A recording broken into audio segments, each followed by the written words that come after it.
Dr. Lee Chisholm at Seasons Veterinary Clinic in Winnipeg.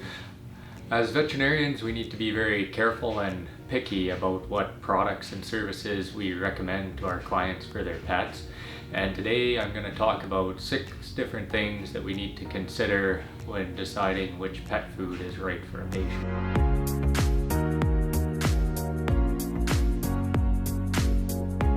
The first thing we're going to talk about today is what stage of life is the pet at. A growing puppy or kitten is going to have different requirements than an adult in the prime of their life, and as an animal gets older, their nutritional requirements are going to shift again. So yeah, a very important consideration is the life stage of the pet.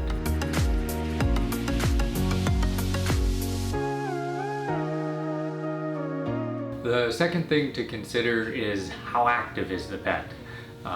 Animal that's sitting at home on the couch most of the time is going to need different nutrition than an animal that's really active, such as an agility dog or an active household where they're going for lots of runs and walks. So we do need to consider how active the patient is. The third point that is really important to consider is, does your pet have any special dietary needs? There's lots of conditions that can be influenced by diet. These include diabetes or allergies. Food allergies are a big one, or even in cats, some urinary issues. So there's lots of other health considerations other than just their life stage and how active they are.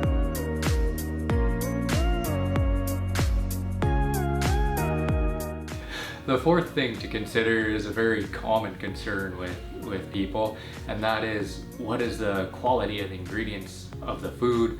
Where are those ingredients sourced from? And what's the reputation of the company? We need to be confident in the products that we're recommending.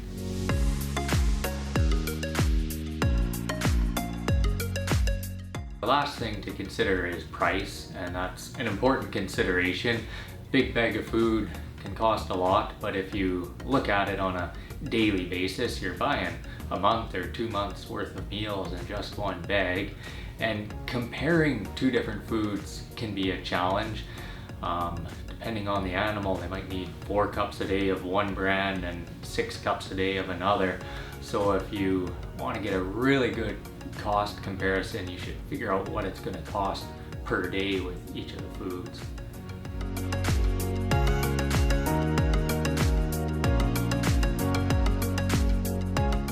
Just talked about looking at the cost per day, and another important tip is to feed your pet for their ideal body weight. Over half of dogs and half of cats are overweight statistically, and you don't want to feed the whole body weight if they're too heavy. You want to feed for their ideal weight. That'll hopefully help them lose some weight, definitely be more healthy for them, and as a bit of a bonus, a little less food, a little easier on the pocketbook.